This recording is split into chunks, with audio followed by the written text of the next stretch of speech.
more than a month into the new year, and we've already seen 4 wrong-way incidents in the valley, the most recent happening this morning on the 51 at Thomas. And now a local law firm is taking action to help prevent this from happening again.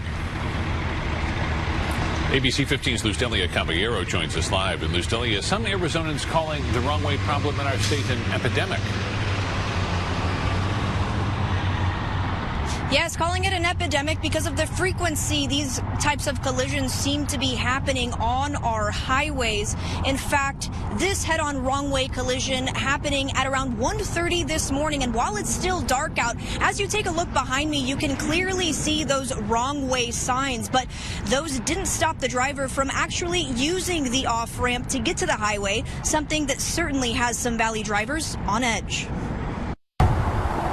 It worries me a lot. Bella Garcia says she's been on the freeway when a wrong-way driver was coming toward her. There's times I think about not taking the 51 or even taking the freeway, and I'm like, should I just go late to work and just take the streets? Though she isn't alone, Kenneth Polk says there's a reason his wife sits in the passenger seat. Oh, yeah, she'd be scared.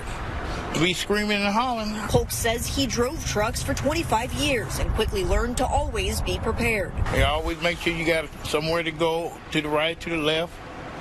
Get out the way. But attorney Blake Mays with the MayesTelles law firm says Polk shouldn't have to worry about wrong-way drivers. We have a number of cases on the personal injury side where we've seen fatalities that I think could have been avoided with things like road design, spike strips, lighting, signage, notices. Which is why he started a petition weeks ago urging Arizona leaders to step up and help stop what he's calling an epidemic. The time to act is now. The time to act was years ago. He says road designs across the valley are confusing and cars should be able to be stopped right when they enter the off-ramps. I think it would be easy to use something like the wrong-way treadles that you see in a parking garage. Imagine if you, instead of having a wrong-way fatality, you just had a wrong-way driver with flats on the side of the road. So far this year, there have been 4 wrong-way driving incidents. The first on the I-10 near 48th Street, the second on the 303 and Bethany Home, the third on the 202 and Loop 101, the fourth on State Route 51 and Thomas Road. They need to do something to prevent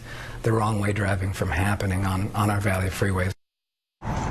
And we reached out to ADOT, and while they didn't respond directly to the petition, they say the use of thermal cameras to detect wrong-way driving certainly continues expanding. Reporting live in Phoenix, Lustelia Caballero, ABC 15, Arizona. Lustelia, thank you again. So far this year, 4 wrong-way incidents on freeways here in the valley, one of them deadly.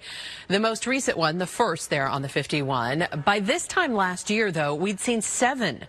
And 2 of them were deadly. Last year, there were 32 wrong-way incidents across the valley, 10 of them deadly. 2 were on the 51, which doesn't have any thermal cameras to detect those wrong-way drivers. The Loop 101 and 202 actually saw the most throughout the year. Parts of those freeways do have thermal cameras or are set to get them.